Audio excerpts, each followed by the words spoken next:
My point was just we have to subcontract out the editing for the episode where we kill ourselves so that it can still get out there. Oh, yeah. I mean,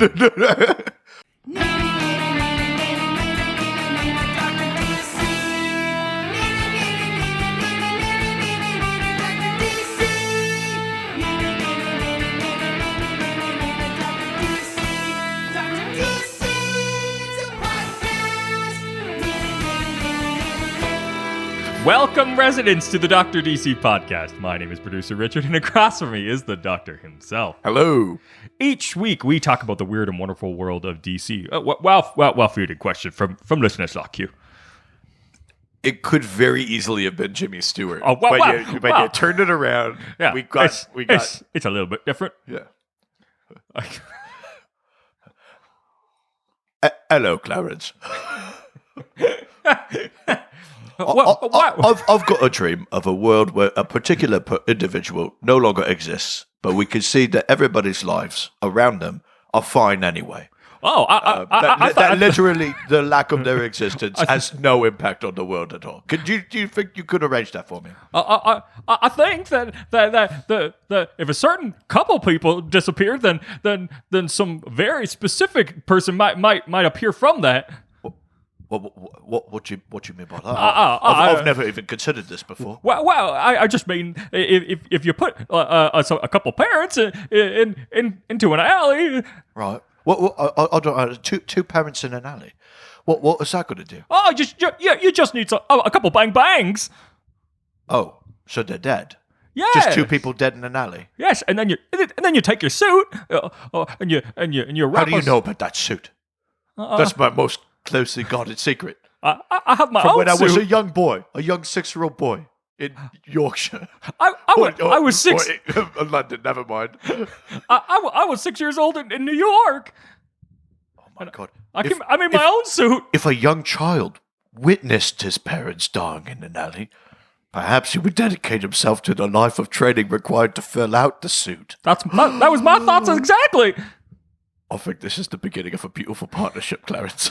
I think so too, Clarence. Patreon subscribers, get ready for It's a Wonderful Bat. Oh my God.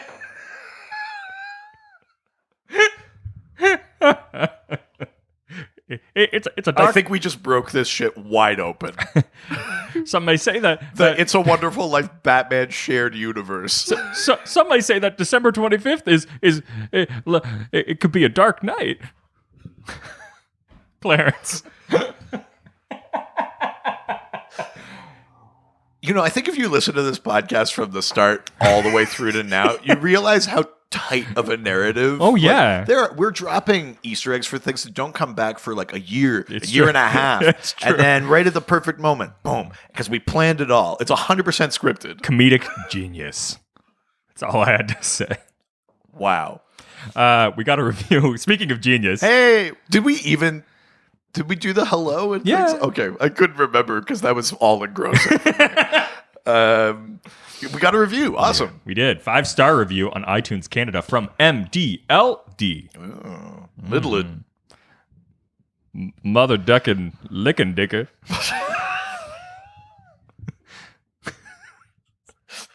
I mean, I'm never going to unsee that. Yeah, that's what it's all about. They go on to say, this podcast has everything. Thank you. Fast cars, street racing, and most of all, Vin Diesel saying family over and over. Oh, wait. Sorry. That's Fast and the Furious. But this podcast is pretty great, too, even with its distinct lack of nos. I don't know. I think if you listen to what we just did, I think that's like the pretty powered up show. Yeah. Much like the movie series, it gets better with age, and you might even learn something along the way. 5 stars. I think that's the best review we've ever gotten.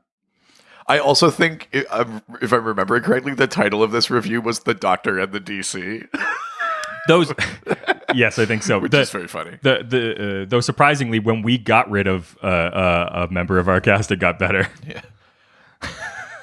It's been a long day without you, my friend. after our character, Wow, there are parallels with Fast and the Furious. after our character had an accident, What's our version of Justice for Han? after our character was injured, they needed a walker. Oh no! Oh no! What's our version of Justice for Han? Oh, no, Justice League for Han. I don't know. Patreon subscribers, get ready for our Fast and Furious spinoff. We're branching out into the world of fiction. 2 comics, 2 podcasts. 2 comics. That must exist. There's no way that doesn't exist. I mean, in porn form, maybe. Let's go on to the news. Wow, you started with a different song. You were going because I was also swallowing a yawn. Because we're recording.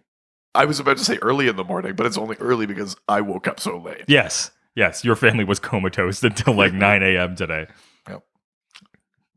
Gotta love those gas leaks in the house. Oh, it's okay. You're not home now. I have a carbon monoxide detector. Yeah. Yeah, that's good. It's unplugged, but you've got. Oh, one. I have it. Yeah. It's in the package.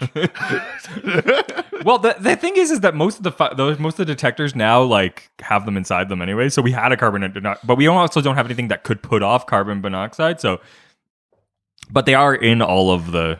You don't have anything that could produce carbon monoxide? Everything's electric. I guess. Yeah, fair enough. So there's really no point. But I don't have any natural gas or anything? None. We do. Even the pellet stove is electric, so. Well, fair enough. Yeah. Though I feel like I still haven't officially become an adult because when the low battery goes on the detectors, I just remove them from the ceiling. Yeah, that's not you can't do that. And why does it always have to happen at 3 a.m.? Well, yes. That feels like it's built in. Yeah. That feels like there's someone that just likes to fuck with you. I legitimately feel like that sometimes because and the problem is we've got 2 floors, well, technically 3 floors of detectors, and a lot of them throughout the house. And you have to find which one is the. It literally will make me crazy. At 3 a.m, lack of sleep, and then trying to figure it out, and then you replace the battery, put it in, and it still doesn't work properly, and you realize there's 10 steps that's involved with resetting it. Yeah, it's a real sore spot. I had an issue with that when we moved into our place, and our place is considerably smaller than yours. Well, and I think we've got 5 detectors in our place, and even I was like, ah! And are they all connected? Yeah. Oh, okay. So when one goes off, they all go off. Yeah, it's a fucking nightmare. Yeah. Which is obviously an inherent safety feature, but damn if it isn't inconvenient. Wow, yeah. The solution is just removing them permanently.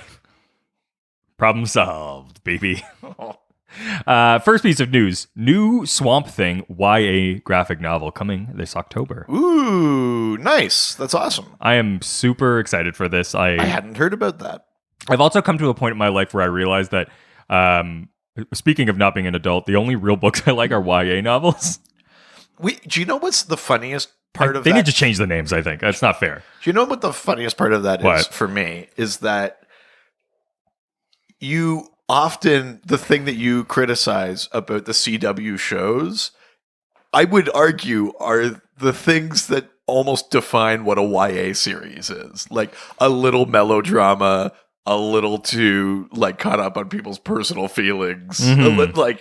For some reason, though, the distinction is the difference between how you are able to read it and then having it actually presented on screen. I think it's because the acting always so terrible, and turning something from into because when you have a novel, you can be so much more descriptive, but as soon as it goes onto the screen, suddenly the script writing is so bad that it doesn't match. Because then all you're left with, you don't get the benefit of imagination. Exactly. You can't picture how emotional someone is or how the lines are being delivered. Well, because I was my wife and I recently discovered the library. You'll notice I no longer say words like library or tumori. I've been trying to figure out I always have a hard time finding a book because I'm so picky about what I read. Yeah. And I really like sci-fi stuff, but I find most sci-fi is so esoteric. That's where I live, baby. Yeah, I'm just like, yeah, but just give me the like near future like concepts. Right. You don't want like the crazy philosophical sci-fi. No. You want a guy with a hover car and a ray gun. Yeah. Which is fair. That's a legitimate thing to want. Yeah, and it's so hard to find. And when you look up sort of like best sci-fi stuff, it's always like this like super esoteric thing. I mean, maybe you shouldn't be looking up best. You should be looking up like best selling. I know, but like because best, they're always going to put like Asimov's Foundation or like something like that. It's always like very like a lot of gaming stuff. Like, and I'm always I want, and what I realize is like everything I want is in those YA novels, like the City of Ember series. What's the one with the kid inside and they play the game? Ender's Game? Yes, Ender's Game. Does Ender's Game count as a YA series? Yeah. It's listed as a YA series. Is it really? Yeah. I mean, that's a pretty classic piece of science fiction, though. I think that piece has been around longer than the genre of YA. Without a doubt. Yeah, so they've retroactively moved it into YA. Yeah. But then it's also like I really enjoyed the Hunger Games. Yeah, fair. I really like that. I mean, the Harry Potter series, obviously. Yeah, but we were young adults when that was coming out. Yeah, but I'm not going back now to like read the Maze Runner. Or like I would. That's the thing. That's the thing. Like that, I was like, YA, great. Hopefully, this is someone's Harry Potter. I'm not interested. See, that's all. That's all. I'm looking for that, baby. I want that exact. However, Swamp Thing, is going to trump that for me. Well, that's the thing, right? The Swamp Thing also, I don't know what the plot of this YA thing is, but if we take some of those tropey YA components, there's lots of like classic romance in Swamp Thing. Like the comics were like a gothic romance for years and years. So there's lots of like that kind of stuff. And like, I'm a monster. I have this power. Yeah. I don't want the power. I don't know who I am. All those like identity like issues that always come up in a YA thing, like fighting your destiny, all that kind of stuff. It's all about Swamp Thing. Yeah, Swamp Thing fits perfectly with that. I think it's a good fit. And next and the last piece of news, James Tynion 4 1V, not reveals brand new character in an upcoming Batman. Right. Punchline. Ooh. So yeah, James Tynion is taking over. New Batman character. Let's not go too far from the Joker though. He's taking over the Batman title now that Tom King is done there. I don't know anything about this one though. What do the solicits tell us about Punchline? So far, what I've gotten is this. There was a newsletter about Batman, and he's talking about and the beginnings of Joker War in April. Right. This is a story that started in the epilogue of Batman 85, and will be the biggest Joker story since Batman Endgame. Let's see. Oh, and then someone asks, who is the character on the amazing Yasmin Putri Batman 92 cover? I referred to her as the character to Batman's left on Twitter, and people are still giving me crap about it, blah, blah, blah. Oh, but when does she appear for the first time? Is it Batman 89? Is it the year of the villain? Hell Arisen #3. Am I writing her origin story in the Joker 80th special? Is she Joker's new girlfriend? Is she a part of Joker War? Who the heck is Punchline? Why does she stab everyone? Oh, she looks real rad. If you haven't seen her yet. Okay. Yeah. Oh, she does look rad. Yeah. She's got a sort of like kabuki kind of look to her, eh? Like Haroshuku girl kind of vibes. Yeah. Oh, interesting. I'm into that. Yeah. Nice. Yeah, we're getting a few new. You can see Riddler, and then I think it's hard when you're taking over these properties that have been around for so long. The writers probably say like, I really want to write a story for all of these established characters, but you also have to keep bringing new things in because otherwise the whole thing falls apart. Yeah. You know, like you don't know when you introduce something what's going to take and what's not going to take necessarily, or but you still have to introduce them. So yeah, getting Punchline in this, we're getting a character called Paradox in Flash. Yeah. We're getting new characters coming in, which is always Okay, good. so what I was just reading is the newsletter from James Tynion, and at the end, he says, "Wait, I'm not supposed to say that's Punchline yet, am I? I'm not supposed to say any of this. And what about this incredible character design from George Jimenez? Yeah. While we're here, maybe I'll let you be the first to meet her. I'm very excited for her to start showing up in the book. Spoilers: she is not a nice guy." Nice. That's awesome. That's awesome. I love Jorge Jimenez. His Yeah. art's incredible too. His run on Justice League with Scott Snyder's been insane. I think there's got to be an innate connection to Joker. But I think that maybe she is the result of the joke, because it's like the punchline. I think, Yeah. like Yeah, he's I the mean, joke and she's the punchline. Maybe. Yeah, we have to find out: is it an official connection? Yeah. Is it an inspiration? Like she's inspired by? Is it a Response? Response to? Yeah. Yeah. I'm interested in that though. That's pretty cool. Yeah, looking forward to it. All right. Well, going on the reverse side of new things, this week's theme. The Old Gods. That's right. Did your stomach just make a noise? Are you like, no? It's now become sentient. Yeah, I think I'm only a couple of pounds away from that. It's like a Teen Titans Go episode. I've sated it too much, and now it's going to take over my body. Yeah, we're talking about the old gods. Yeah, so this was the theme that our Golden Age subscribers voted on. That's right. Every month.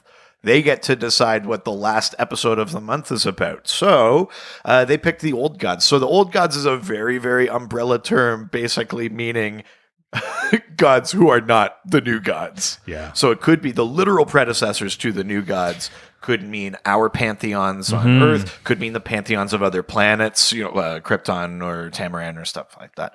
So basically, Old Gods is just everyone but Kirby's fourth world. Everyone but the new gods, essentially. Yeah, and I mean, we've touched on ideas of godhood and things like that in DC before, just talking about characters, but I thought it would be interesting to, like, maybe if we frame the episode as about that, maybe we could talk a little bit. I think we got a question that will let us talk about sort of like, what are the worlds before the fourth world? Like, how do we get there? Yeah. Which I think is kind of neat. Well, we get there by treating somebody very poorly and making them leave the comic company that they're working for. I'm gonna piss on Jack Kirby's grave. Oh, hey, Jack. We've got a few questions, so let's get into it. All right. Let's get over to Facebook. Going to the face and the book. Going to the Facebook. The first question comes from We've Only Just done. You're like, it's really good. Oh my god! Shut up! I think we seriously? should release Drops, the album. Oh my god! I mean, I could put music behind them even. Yeah. Oh fuck. Yeah. We can finally do the full version of ABC Brooks. Oh no. I feel like I could get real dark. Yeah. Only if we can do a video infomercial for it, where you have all the tracks scrolling down. I actually really like that idea. That's very funny. We run a stupid thing. Oh, we sure do. But Yeah. God damn if it's not fun. At least for me. Dan goes on to say, they're more of a demigod, but can you tell me about Atlanteans? Also, do the Celtic gods make another appearance outside of Batman / Wonder Woman, the Brave and the Bold? So, Atlantiades What the fuck? Okay. has no connection to Atlantis. What? Atlantiades is an adaptation Oh, of... that's stupid. Is an adaptation of a character from Greek mythology who is the firstborn child of Hermes and Aphrodite. So, god of speed and the god of love. Although the important... The god of training Hercules and the... Yeah. The important piece is that Hermes, in addition to being the god of speed, was considered to be like the representation of male sexuality in the Greek pantheon, and Aphrodite is obviously female sexuality. So in Greek mythology, Atlantiades' real name is Hermaphroditus. Oh. Or Hermaphroditus. So interesting. Which literally is Hermes and Aphrodite put together. Oh, wow. It's Hermaphroditus. I'm glad that speed is so closely related to being a man. That really makes me feel great. What's the defining characteristic of male sexuality? Speed. By God, you won't find more of a man than right here. That's no comment. Let's just say it takes longer to read a comic book. Yeah, and I'm talking about the strips in the newspaper. Yeah. Oh, yeah. By the time we find out whether or not Garfield's eating the lasagna, I'm done. Yeah. Oh, is that what you call it? Garfield's really about to eat the lasagna, if you know what I mean? Jeez, what a gross metaphor. Hey, baby, why don't we push Odie off the counter and eat this lasagna? You want to see my Marmaduke? Give her the old Beetle Bailey. I'm going to beetle her Bailey. She calls me Hagar the Horrible. So, Atlantiades is the DC Comics adaptation of Hermaphroditus. Okay. So, this is a character that's shown up relatively recently in Wonder Woman. Okay. And is sort of the demigod of like lust and desire and some other things like that. So when they first show up, basically their presence sort of removes people's like moral or ethical boundaries. Is that what happened to me? They just pursue their desires. So in this town, people just start like cheating on each other and like just like all of the societal boundaries have been removed. But then this character is sort of like reined that in a little bit. Yeah. And since Aphrodite was killed, Cheetah killed Aphrodite with the God Killer sword. Now Atlantiades has assumed the role of God of Love. But I mean, based on Hermaphroditus, Atlantiades is a hermaphrodite, is both has both like male and female. But the way the comic is positioning that character too it's not just about having both like genitalia. They're like putting them sort of as something between, not trans, not anything like that, but just both all between. Yeah, that's sort of where they've positioned this character. But yeah, it's an adaptation of a thing that is actually in Greek mythology. Yeah. Relatively new though. Interesting character and has been a lot of fun to read. Character's got wings and can fly and pretty interesting. So what about the Celtic Gods? Have they gone anywhere else besides Brave and the Bold? So we've talked about that series before. Yeah. We just talked about that. Yeah, not too long ago. The last episode or the one before that, yeah. Well, we talked about Brave and the Bold in general, but we've also specifically talked about that Celtic God thing, maybe during Dogmas or something. And that's where we meet like Ceranos. We go to Tir na Nog. We see that sort of like Irish Celtic sort of mythology. Yeah. From what I've read, what I have seen, I haven't really seen anything like that show up other than things like leprechauns. Like leprechauns have shown up in stories. They're sort of connected to that Celtic mythology, but I don't know that I've encountered another book that really dealt with the pantheon of Celtic gods or Celtic mythology. I think the closest you get are leprechaun stories, which vary in terms of their quality and in terms of how much they want to treat it like actual mythology. It could just be like you get silly ones where it's like, oh, Batman, you'll never get me, pot of gold. Or there could be ones where it's like maybe a little bit more like their impish, kind of fey folk sort of thing. Yeah.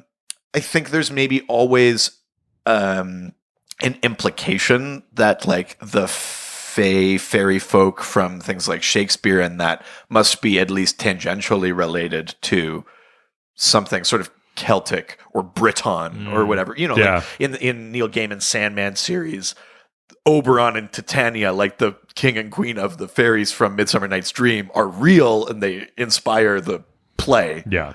But if you were to research Celtic mythology, I don't think you'd find the names Oberon and Titania necessarily. Mm-hmm. So I think there's implications that things are connected, that they take place in sort of Britain, like they may connect them to Arthurian legend and magic and things like that. But actual sort of Irish Celtic mythology, as far as I know, I think really the best version of it is that Brave and the Bold series. And beyond that, you're basically just dealing with leprechauns. Yeah. Or just like small components, like those river stones where if there's a hole in the middle, you could see through glamours and stuff like that. But I think you don't really get a big picture of them very much. I think, to be honest, I don't know that I can name them. Yeah. I don't know that I know that much about them. There's an opportunity potentially to bring them into like that series that we read on the last prescribed reading through Patreon. Oh, yeah. Well, right. So we were talking on Patreon about the idea of like folk heroes versus like mythological pantheons. Yeah, because there's versions of that too, right? Like we take these characters that maybe have a history tied to a religion, like a St. Patrick or something like that, but they also have more of like a folkloric side. Yeah, I think you're right. I think there's always opportunities to explore those sort of stories. I just I don't think it's been done though. No, the Celtic ones at least. Yeah, you could do a really great like series with Celtic Gods. That would be awesome. It would be neat. I'm sure I'm missing something. There's probably something out there, or more specifically, there's probably something out there that is not DC. If there is, let us know. But yeah, I'd be curious to see because that's super interesting. It's definitely a thing I don't know as much about. You know, like we know just from general history / pop culture knowledge, we know some of the Egyptian gods. Like we know like Ra and Set and Horus and things like we can name those. We obviously know the Greek ones very, very well. We know like Karma and like Kali and like a couple of those sort of like Hindu gods. Rama, sorry, not Karma, but you know what I mean? Like we don't really, for being very like Anglo-Celtic connected. I am literally like Celtic. The French background that I have, the Scottish and Irish all come from Celtic. Like they're all Celts. Even like the French side are Celts. And I know nothing about them. I'm completely disconnected from that. It's an opportunity. Yeah. DC, get the fuck on it. Yeah, right? Yeah, we need more white representative. Do you know what there's not enough of in comics? Anglo-Saxon mythology. Exactly. Yeah, you're right. We just veered into dangerous territory there.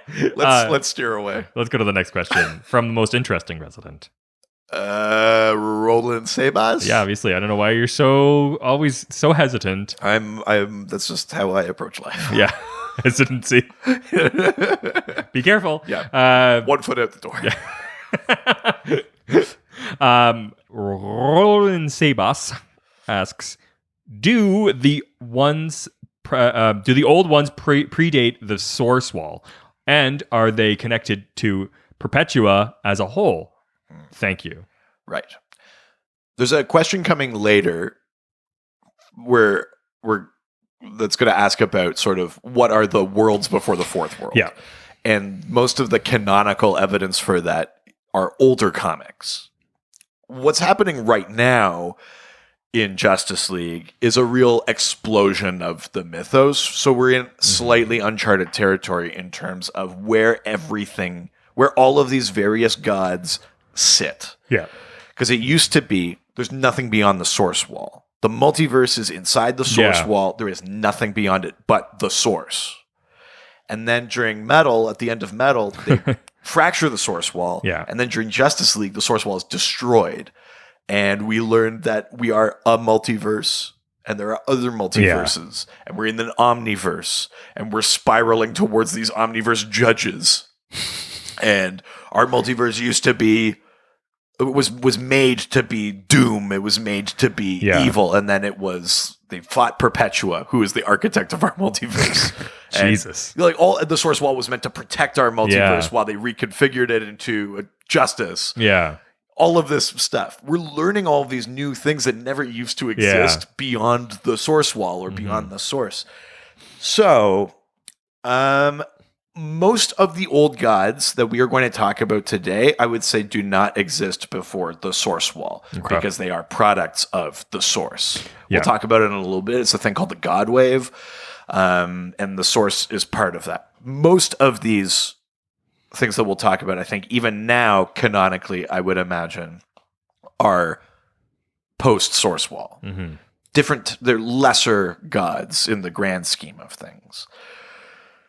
I mean, we've never seen another being like Perpetua yet. Yeah. Because Perpetua is the mother of the original Monitor, Mar Novu, Mobius the Anti-Monitor, and the World Forger, the three brothers that basically run the positive antimatter and dark matter universes, universe components of the multiverse. So she's the architect of the whole multiverse.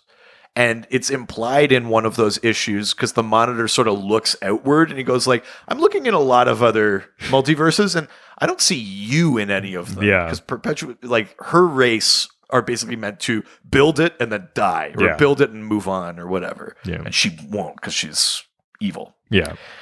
So we haven't even met more of her. Interesting. We'll talk about it in a future question, but I would say the only thing I believe at this point to be beyond Perpetua, beyond those omniverse judges, beyond the quote unquote source, is the presence. I think that's it. Yeah. But we're in sort of uncharted territory. We're in brave new territory here. Things could change. Who knows? Yeah. Like this is one of those episodes where it's my answer here in 2 weeks could be conclusively proven wrong. It could already been proven wrong because we're always behind. But yeah, that's true too. Yeah. So, but that's my reading of it at this point. Nice. Yeah. All right, let's leave Facebook and head on over to Twitter. Twitter. Yes. Twitter. First question comes from our favorite spacey, sexy texter. Ooh, Cosmic DM. Oh, sliding in like a rocket ship to them DMs. Yeah, it's gonna. No, never. Yeah, I'm gonna ask for permission with them DMs. I'm gonna make sure that these DMs are consensual. Yeah. I mean, it's getting creepy now that you feel you have to mention that. I would have just assumed it was implied. This time I'm going to ask for permission. No, I don't like that. I don't like that at all. I've learned a lesson. Speaking of cosmic and space, though, Space Force. It looks just like the fucking Starfleet logo, which I am all on board for. I want a shirt. I'm not. Gene Roddenberry's rolling in his grave that someone's idea to militarize space to basically harass and terrorize the Earth is using iconography from his peaceful utopia he created. I mean, there also is. He would be rolling in his grave. They shot his ashes into space. Yeah. But if he had a grave, he'd be rolling in it. But also, I think that there are versions of Starfleet that is that. In like the mirror universe where they're the Terran Empire. I don't think it's that insane. Or in that Yesterday's Enterprise episode where they're at war with the Klingons and it's going really poorly. Yes. But yeah, I mean, like what a fucking stupid. Maybe this is the thing that will direct them in that direction. And I mean, we're hopefully going to be getting a new president soon for the United States. According to the Star Trek chronology. Yeah. And real life. Yeah. We're on the brink of World War III. Yes. And then hopefully by 2063, I believe, Zephram Cochrane will invent the warp drive. See? We could be close. Yeah. But we are not in the point in time that is like looking to the stars nobly. We are on the brink of destruction. Yeah. Which will force us to look towards the stars. Yeah. See? So it's all part of the plan. Yeah. And then we get Zephram Cochrane searching for that mixtape so he can take off, do his warp flight. Oh yeah, I'm on a planet. It's not rock and roll. It's a mixtape of Lizzo. Like, this is the only music that survived the war. Wow, man, great till it got a. That would be. I mean, that's a pretty dope version of that timeline. I'm just saying. Like all of our music had to be modeled on the only surviving music. That's pretty good. I mean, it's a lot of positive stuff in there. You could do a lot worse. Without a doubt. Yeah, without a doubt. You know, like the only music that survived was Ba with the ba da bang da bang. I was gonna say Tim McGraw, but yours is worse. They say I'm cocky, and I say what? It ain't bragging, motherfucker, when you're banging. Oh no! Oh no! But it's two genres together. World War III, only Kid Rock's music survives. Oh, we truly are in a hellscape. Cosmic DM asks, that's "Is the Terran Empire timeline?" I think. Yeah, I think so too. Yeah, that's what led them into that. Yeah. My name is Kid. That's every time they conquer another planet. That's what they blast into the atmosphere. You can hear they're coming. They're getting closer. Helm, upchuck the boogie. But sir, the boogie is already to the woogie. I said upchuck the boogie. I don't think we can do it, Captain. We cannot no upchuck the boogie. The engine, she can't take it. Take us to Bob with the Bob, Mark, Factor 3. Sir, That's what they call warp drives. Bob with the Bob. Yeah, sir, we we can't do it. What did I say? My name is Kid Rock. Oh, what a fucking nightmare. Yeah. What is Cosmic DM ask? Is there any crossover in domains with the new gods and the surviving old gods in DC? We've seen plenty of Greek ones, but I'm not sure how many of the old gods are still around. Right. So, like I said, old gods. Old gods. I haven't heard that name in many. Obi-Wan Kenobi. Couldn't mean Ben Kenobi. The perfect alias that no one could figure out. Old Ben Kenobi. Yeah. It's like, why change any part of your name? Yeah. Obi-Wan. Let's just go with Ben. Oh, I've been on the run for a long time. You can call me Ned Bundy.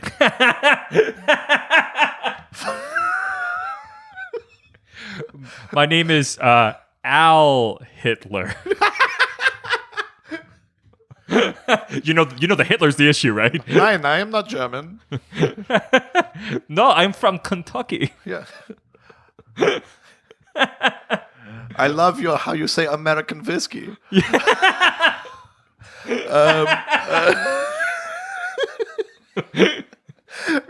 Right. Let's go, Bucks. All right. Do the old gods and the new gods ever interact? Essentially, is the question. Yeah, and how many of them are still around? So, old gods in terms of our pantheons. Yeah. Lots of them are still around. Yeah. A bunch of them. Mm-hmm. We have named a bunch already. Beyond the Greek ones, Ramakrishna is the Hindu god of karma. That's the god that brings back Boston Brand, makes him dead man.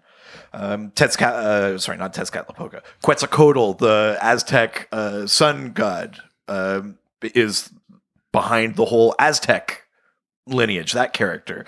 We've just talked about Ceranos and the Irish Celtic gods. They're all out there. Yeah. We know there are elements of First Nations spirituality active from different versions of Native American, who the creator is. Yeah. Equinox, the Kree superhero that was in Justice League United, she gets her powers from the seasons and stuff like that. And the Wendigo is in there. All of these different mythologies exist. And new gods have interacted with them. So, Orion, the soldier god of New Genesis, Darkseid's son, who was raised by Highfather, shows up in the New 52 Wonder Woman book. Gets sort of roped into the goings-on of the Olympians and those gods. There's a whole bunch of connection in there. Mageddon, who Aztec basically believes... Does they have an arm? No. No, he's armless. He's just Mageddon. That was a visual joke I did just for Richard. Yep, no, I appreciate it. It's the only kind of jokes I like. For me. He is basically this giant, ancient, like old god weapon from like the second world.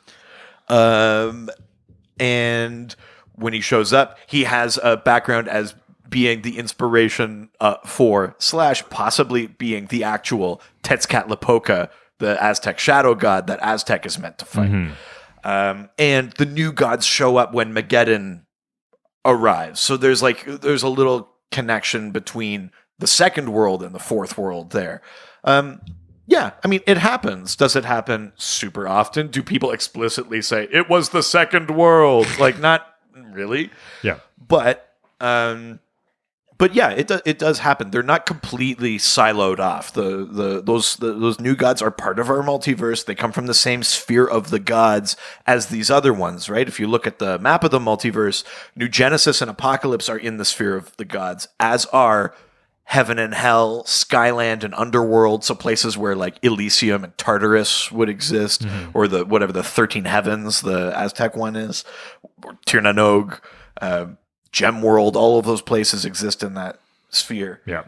Dream, Nightmare, they're all there together. So yeah, they have, even if it hasn't been done that much, there's always the potential for them to know about each other, interact with each other. They're not completely walled off. Yeah. Huh. Well, damn. All right. Next question comes from. So I'm looking for Martian Manhunter, John Jones. Okay. Oh, do you mean JJ_Martian? No, it couldn't be. Another classic misdirect. Martian Manhunter, John Jones. No, my name is You couldn't JJ. mean Ben Kenobi. I'm JJ Martian. I don't know who this John Jones is. Who asks, Stop asking so many questions. We know a lot about the fourth world. Yes. But what about the first through third worlds? Right. So, as Richard hinted at when we started the episode, to learn a bit about what the first through third worlds are, you need to know a little bit about why Jack Kirby went to DC. So, Kirby was at Marvel, where he had co-created with Stan Lee and others, but mostly Stan Lee, a number of the things we take for granted today, from the Fantastic Four to the X-Men to Thor to like all of these characters that we know and love today. And he did not have copyright or things like that on most of them. And he was tired of being taken advantage of. And so he took a story he was in the middle of writing and basically pitched it to the competitor, DC.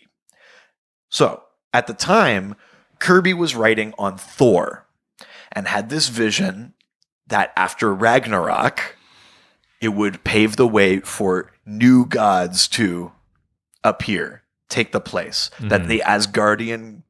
But I mean, Asgard is a people, not a place. So. Holy shit. Well, never mind. Yeah, it doesn't matter. That he was going to use like the destruction of Asgard and the destruction of those gods to usher in his new gods. It was going to be a big story thing in Thor. Yeah. And then he was like, you know what? Fuck you. And he went to DC. But as another fuck you, Asgard kind of is the first world. Oh, yeah. When you finally learn the origin you're all talking the about gods, all the, like... They talk about this thing called the God Zeus World, or it's got a yeah. name like Erdgrund or something like that. But it's essentially meant to be Asgard, because they talk about Wotan, who is Odin. Yeah. They talk about Loki with 2 E's. Yeah. Who becomes the first, the god of mischief, who becomes the first sort of evil god there. And so the first world is essentially basically Asgardians. It's low key. Asgard, low key. It was Asgardians, essentially. The second world is more of a transition thing, where basically the humanoid creatures of God world slowly attain godhood themselves. So you start with just a few gods, and then you end up with many. That's sort of going into the second world, and they become this very technologically advanced society of gods. When the fighting breaks out between good and evil, it eventually renders their world asunder. It's Ragnarok. It breaks their world, And the energy released from their world being destroyed is this thing called the God wave that moves out through the multiverse, and it bestows basically godhood on a number of different beings. Yeah. So some of those, like the wave washes over Earth, those beings were mortals that then became the Olympians, or became the Aztec gods, or became the Egyptian gods, or became like Anansi, like the African spider god, or things like that. Some, it washes over Krypton. That's where you get Rao, the Kryptonian sun god, or you get Exal on Tamaran, or whatever, right? So they, affected by the God wave, and the gods that sort of pick up the pieces of the broken God world, become the third world, essentially. So that also includes the predecessors to like Darkseid and Highfather. Oh, okay. The direct predecessors. So Darkseid's father, Yuga Khan, is part of the third world. His mother, Hegra. All of those things are the third world. Our pantheons and the direct predecessors to Highfather and Darkseid and everything that came after. And then the fourth world are those new gods. Yeah. That's a very rough explanation of what those things are. But essentially what it does, we talk a lot about how DC basically positions the presence, who may or may not be the Abrahamic God, as the ultimate divinity. But there is comic evidence to support that they also basically position the Norse gods, or what we believe, I shouldn't just say the Norse gods, but essentially Asgard and that, to be the next best thing. Like they were the first generation of gods, essentially. I think you could make the argument that the God wave washing over Earth, in addition to making the Olympians, probably made smaller, less powerful aspects of those original gods that are probably the actual Norse pantheon. So the Loki that we know on Earth is not the same as the Loki that existed out on God world. The Odin that we know here is not the same as the Wotan from 18 billion years ago or whatever. But it could be an aspect of them. Yeah. But essentially, a version of Asgard is at the start of all godhood. I mean, say what you will about the next generation of gods, but I really like the one they put in the wheelchair and then became a rapper.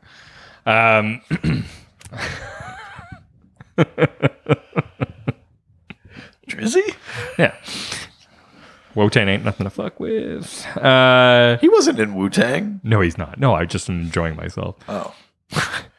Yeah, when the God wave washed over Earth, then we got the RZA, the Jizza, old dirty bastard. Yes. Ghostface Killer. And Drake. Yeah. Yeah. The fifth world is Outcast. Yeah. That brought on actually a lot of the Southern slang. I've been watching a lot of like the hip hop evolution show. It's been a lot of fun. Right. Yeah. Nice. All right. Yeah, that's the short history there. Nice. Next question. That goes cray. Ain't it, Jay? What's she owner? Just fucking Kanye too. What? Well, now he's like What'd he do actively leaning into his anti-LGBTQ thing. He's like, because the whole religious he's like thing? performing at like conversion therapy. No. Like, things like, yeah. He's just like, yeah, fuck y'all. Oh, that's yeah. It's bad. Oh, that's not good. It's bad out there, guys. Yeah, that's not okay. I mean, Kanye was always a megalomaniac, but now he's coupled it with just outright hate. Yeah, that ghost is the most cray. Yeah. But that ghost cray is still good. You mean the cray ghost? Yeah. Yeah. The cray ghost is good. Yeah, you can't get out of it. The cray ghost asks, so all gods are canon in DC, but the presence is generally portrayed as superior to them. Are any of the old gods aware of, his presence? Bonus round, playground rules. Which god is the biggest bully, and which god's lunch money do they take on the regular? I think, yes, they are aware, but they might not be aware in which way, right? Like, Yeah. We know the presence exists, and characters tied to him are like the Spectre and Phantom Stranger. The Spectre fought the Anti-Monitor and during Crisis and stuff like that, and Darkseid was aware of the Crisis, so you're aware of those things, and they're aware of the Source, which is beyond the Source Wall. I think they are aware that something is out there, but some people may interpret it just as the Source, this sort of amorphous energy and consciousness of creation, and some may give it form and personality like the presence or whatever, but I think it's out there, you know. I don't know that there's necessarily a ton of stories where like Apollo and like the Phantom Stranger are both like, oh yeah, there's a god, or like, you know what I mean? Like, but, the guy upstairs, my boss. What a dick. Yeah, I don't think there's really a ton of that, but yes, I mean, I think it's very safe to assume that when you achieve a level of godhood, you must achieve some version of a perception of your own place in things. Yeah. Maybe not completely. You might not have all the answers or fully understand what it is, but you must have an inkling, I would say, unless your ego gets in the way, as it often does with gods. But what was the bonus question? Oh, who's the biggest bully? yeah. Which god is the old god is the biggest bully, and which god's lunch money do they take on the regular? Right. Do you have an answer to this before I go? Well, shit. I would say, obviously, I would think the god of war would be the biggest bully. Yeah. Although I sometimes feel like Ares has he's got a lot of incel in him. Yeah, that's what makes somebody a bully a lot of the time. Well, but I guess what I'm saying is I think there's a bully before that bully. I think it might be Zeus. Yeah, it's usually the dad. It's usually generational. I think it might be Zeus, because Zeus is also the one that's like, yeah, I'm married, but whatever. I turn myself into a swan and I just fuck who I want. Yeah, like, it's fine if they're not a god. Yeah, I think Zeus is probably pretty much he's probably like, yeah, go fuck yourself, Ares. Yeah, I think he would take his. It's intergenerational trauma. It makes sense. I mean, if you even a very cursory reading of Greek mythology is like, yes, it's like Zeus had to kill his own dad because his dad was eating his siblings. And, I mean, yeah, like there's intergenerational drama between the Titans and the Olympians and all of that kind of stuff, you know. So who's getting beat up the most? Who's getting beaten up the most? Oh, maybe Hades. I think Hades gets beat on a fair bit. Yeah. Especially of those three brothers, Zeus, Poseidon, and Hades. Hades is sort of the runt that way, I would say. Certainly treated that way. Yeah, for sure. I think that's, yeah. Yeah, I like that. That's nice. Hey, is it Valentine's Day already? Oh, I don't think so. Because I'm feeling something throbbing. Oh. My heart. Oh, okay. It must be organ night.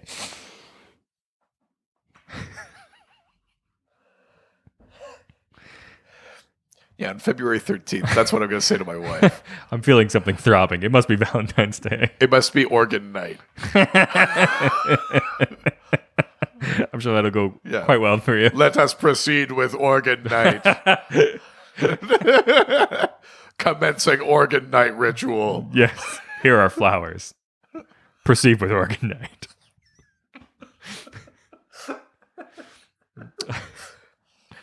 That's right. A robot learning about Valentine's Day. Yes. Proceed with organ night. Initiating organ night protocol. Commence throbbing. Clunk, clunk. It's like steam and like gears. Like so you're an android. Steampunk android. Yeah. Orgonite asks, in post-crisis DC, the Greek and Roman gods are portrayed as two halves of a single entity, as seen in War of the Gods. Is that still the case in the post-rebirth landscape? So, the Roman gods, the way we know them, are basically the Romans appropriating Greek gods, taking some names that existed from their earlier, like earlier mythologies, the sort of days of the Roman kings and that, and then morphing those stories to fit the Greek mythology. So, Jupiter is, or Jove is Zeus, and Mercury is Hermes, and Vulcan is Hephaestus, etc., etc., etc., down the line. So when we're talking about Roman gods, what we're really talking about are Greek gods with different names.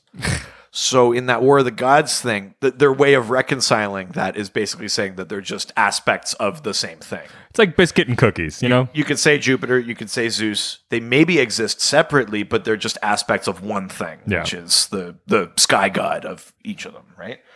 But if we're talking about Roman, like their actual god, before they started stealing from other people, like the old Sabine gods and stuff like that, we don't know too much about them, but like there was one called like Quirinius who had like a spear and was maybe like an old Roman predecessor to a god of war kind of thing. Okay, yeah.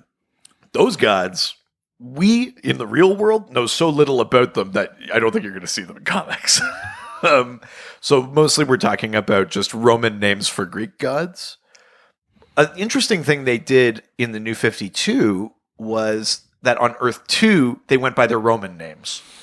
So on Prime Earth, on Earth 0, where the main continuity is, it's Apollo and Zeus and blah, blah, blah. And then when you moved over to Earth 2, it was like you'd had Jupiter and you had Venus and stuff like that, which was kind of an interesting way of just, the history is just slightly different, right? There, it's Mercury that gives Jay Garrick powers in the New 52, as opposed to Hermes. So that was kind of an interesting way of doing is that they were just like, we'll just pretend history went differently. Maybe the Greeks stole from the Romans in this case or something like that. Since Rebirth, I don't think we've seen enough of any of these pantheons to have a definitive answer to any of that.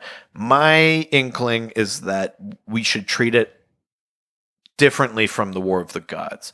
I actually don't think there are separate Roman deities that are just a fractured aspect of the Olympians. I think there's only the Olympians. The Romans can call them whatever they want, but we're still talking about one set of gods, and their true names are the Greek ones.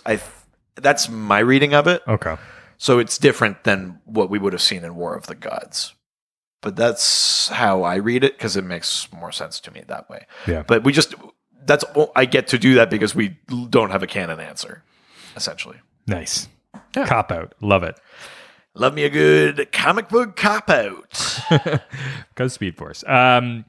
Let's leave Twitter and head on over to Instagram. Now we're going to Instagram, take some questions and answer them. First question comes from, hey, Robbie's just this guy. He's got such a, I feel like it's a self-esteem issue. I know. Yeah, Robbie, you're great. Robbie, you're more than just this guy. Can you change your name to Robbie's more than just this guy? Yeah. Which actually may be a greater call for help. Yeah. Robbie's more than just this guy. Yeah. Somebody. Robbie's just this guy listening to a podcast, asking it a question. I don't want to wait for our lives to be over. I want to know right now, what will it be? Robbie's just this guy asks, did any of the old gods interact with Jesus, Mohammed, or Buddha? Right. Buddha, Buddha, Buddha, Buddha, rockin' everywhere. I don't know that I've ever seen a comic, and wisely so, try to touch on Muhammad. Because as we know, you are not allowed to depict Muhammad. Yes. So it would be a big mistake to have him appear in a comic book. It would be wildly offensive. Jesus does appear in comics. when I was, I mean, I know Jesus appears in comics because there's lots of versions of the Phantom Stranger where he's tied to Jesus. Yeah. There was one potential origin where he felt he had been wronged by Jesus, and he paid off a centurion to take his place so he could spear him when he was on the cross. Yeah. And then his punishment was to become the Phantom Stranger. There's the New 52 version made him Judas. The Phantom Stranger just was really? Judas Iscariot. Oh, yes. The betrayer of Yes, Christ. I do remember that. So Jesus definitely exists, but it was funny as I was looking up stuff about Jesus just to get a bit more reference material. He shows up on the DC Wiki, and then it says first appearance. And so the first appearance of Jesus is in Tomahawk 138. It's like a weird Western comics Christmas special. But it's just funny to see a thing like the first appearance of Jesus was in Tomahawk 138. I think it was the Bible, but Yeah. the first DC version of Jesus showed up there, which just made me laugh. Now, does Jesus just show up and say hey, Superman, love the work you're doing? No. Jesus is more mysterious a figure than the presence. The presence shows up. Yeah. The voice of God shows up. The Spectre hears the voice. Yeah. The little Scotty dog that shows up to taunt the Phantom Stranger kind of. That's the presence. The presence sends angels like Zariel and stuff like that down to Earth. We know the presence exists. Jesus is they never A figment? Yeah. they never really go there. I mean, he has appeared, but you never really go there. You get more of God himself than you get of Jesus. Although I think because that has two but isn't close... the thing, I don't know if it's just Catholicism or if it's Christianity that Jesus and God are also one and the same. He's not just this. He's Well, yeah, the whole Jesus is God thing, that's a pretty big... But I think that's too close to going in a direction of a specific religion that DC doesn't really want to do anymore. Yes. Yeah, exactly. So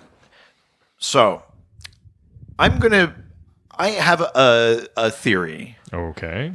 That is based on limited knowledge of real religions, but I think reconciles some various perceptions of things. So we've talked about the source and how it's meant to be just this sort of omnipotent, omnipresent, all-knowing, basically energy of creation that sort of directs the new gods and has featured with a bit of a consciousness at various times.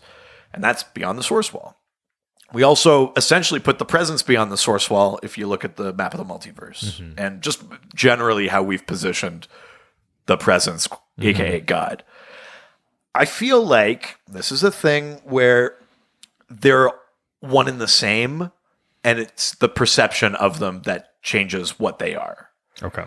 So there's a thing in, I think it's a Hindu religion where there's sort of two versions of the creator. There's his true form, which is incomprehensible energy and things like that. You literally cannot comprehend it. And then there's the form that it takes so that we can understand it at all. Okay, yeah. Even just in a small capacity. I feel like the presence is the form it takes so we can understand it at all. Yes. But really, what the presence, what God, or whatever you want to call it actually is just the energy and consciousness of creation. In maybe that slightly kind of Buddhist way. The presence is nirvana. It is that sort of Hindu incomprehensible thing that I can't remember the name of.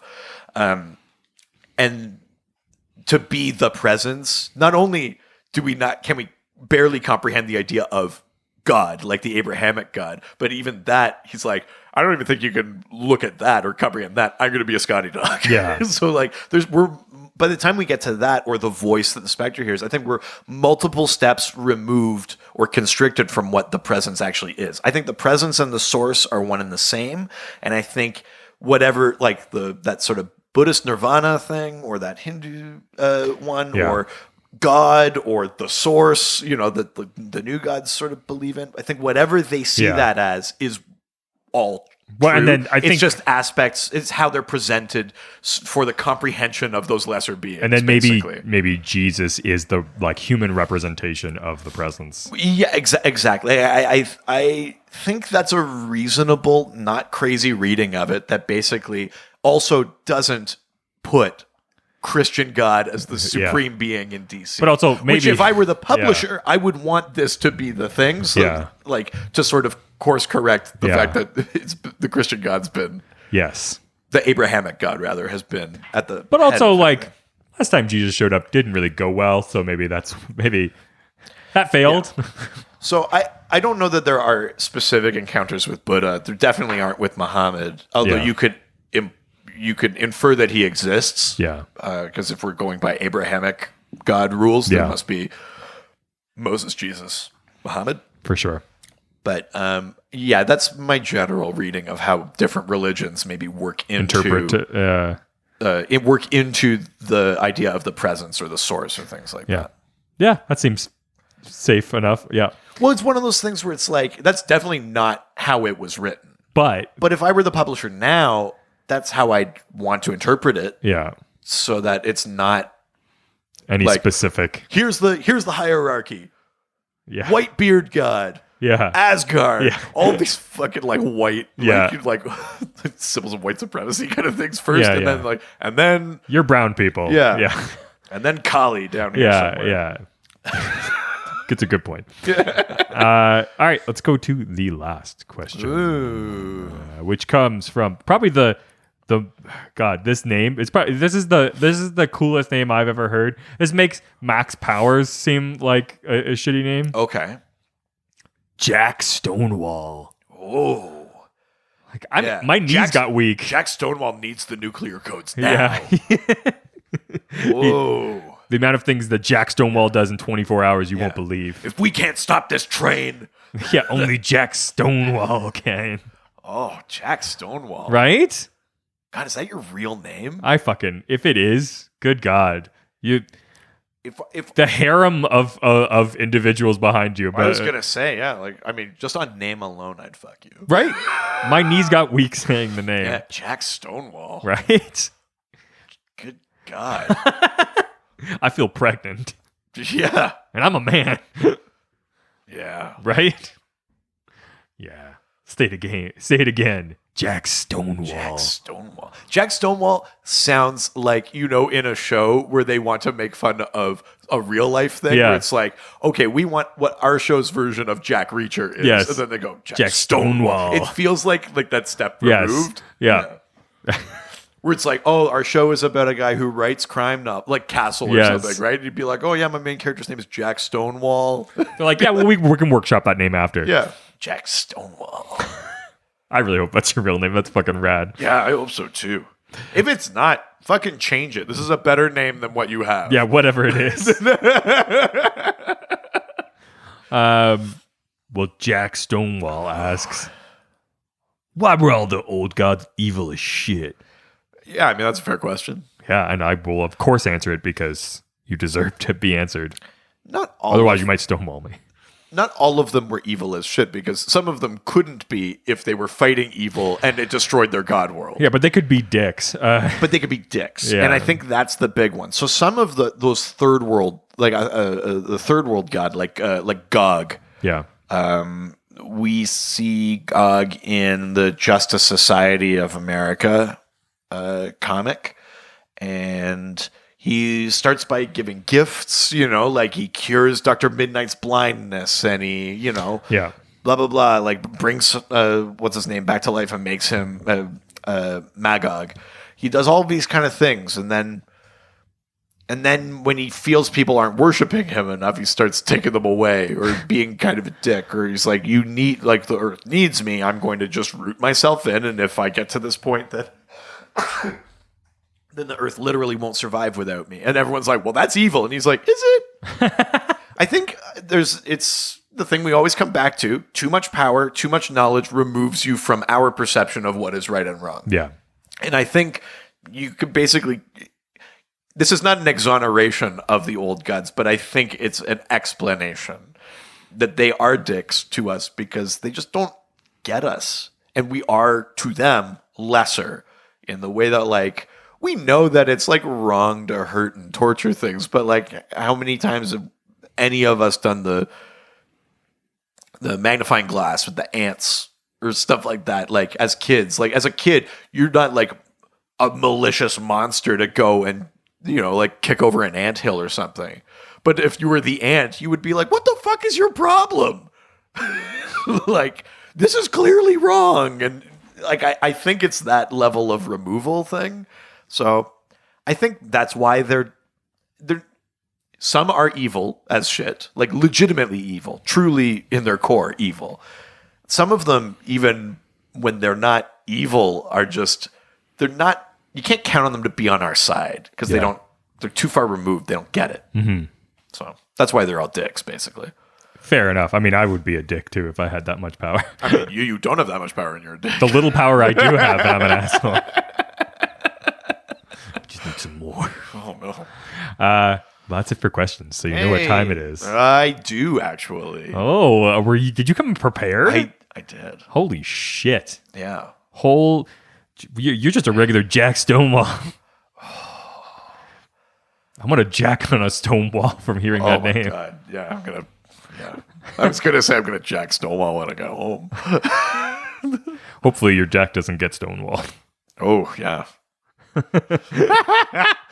Hearing that name makes me hard as a Stonewall.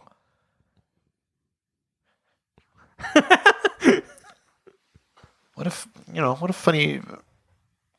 a good time we're in where, we're as a society, we're becoming more open and understanding of the spectrum of sexuality. Yeah. Because I'm definitely, I am straight most of the time. But what I'm discovering as we get through here is like, there are things I find hot that, yeah.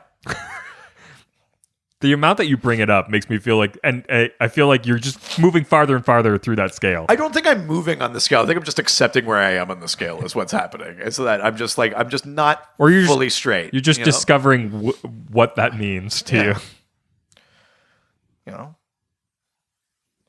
Something like if Black Canary was like, call me Jack Stonewall, I'd be like, yes. Yeah. Yes, ma'am. Or sir. Yeah. Be like, mm-hmm. So Jack Stonewall. Sorry. So the segment we're in right now, Dial Doc. It's based on Dial H for Hero. It's a payphone. Yeah. You get this Magic H dial. Type in hero, you become a never-before-seen hero or villain with new powers and a crazy name. And every week, we come up with two brand new characters. I don't know. That's the Dial Doc. Do you have one, or should I go first? I mean, I do have one, but if you've got one locked and loaded, go ahead. Sure, just to prove that I have. Yeah, actually I'll go first. So mine... I had to change my original conception of this because it was too close to something else, and I realized I was on a theme a little bit. Okay. So mine is called Pontifex. Pontifex. Okay. So the word is based on pontification. Yeah, like Pontifex Maximus, which was like the old like Roman like head priest. Sort of thing. So Pontifex can basically, for a short period of time, copy the powers of any god. Oh, okay. So, but they need to get like an imprint of it. They can't just like think of it. You would have to be in the presence of another god or being exposed to their power or something, and then it could copy it for a short amount of time. Okay. And use their power. So if Pontifex came up against Apollo, could use sort of sun god powers against Apollo. Yeah. So that's Pontifex. So a facsimile of a god, basically. Nice. That's awesome. I had to change it from my original idea, which is Pontifux, which was that if they have sex with a god, they take their powers. Because that seemed less helpful. It also seems like the reverse of what I also gods think do. I've come up with too many characters where the powers are sexually transmitted. Yeah, you seem to really enjoy that part. Yeah, so Pontifex was where I settled. It's like that horror movie. It Follows? Yeah, fuck that. Good movie, man. That movie fucks. I mean, literally, but also that's terrifying. Yeah. My character's name is Leaf and Block.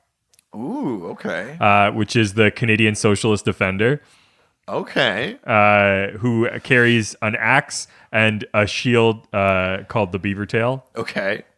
And has the ability to obviously defend the Canadian Socialist way. Yeah. I like it. Given this power through his magic toque. Oh, yeah. And his catchphrase is, A is for stop doing that, A. Good catchphrase. Yeah. Very nice. Yeah. That's leaf and block. Leaf and black. But the shield's not made of leaves. No. It's the beaver tail. It's the shield. Yeah. Right. Yeah. So leaf and black. Like the Canadian flag. Yeah. Yeah. I like it. Yeah. Yeah.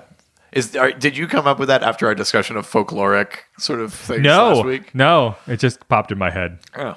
I looked outside and I was like, God, it looks like Canadian as fuck out there. When he takes a drag of his magic dart. Yeah. I Jersey injustice, eh? Yeah. Our Canadian socialist hero. I like it. Yeah. I think we could use one of those. Yeah, I think so. Yeah. Nice. Wow, that was so easy when we're both prepared. Who would have thought? We would love to hear how prepared you can be, though.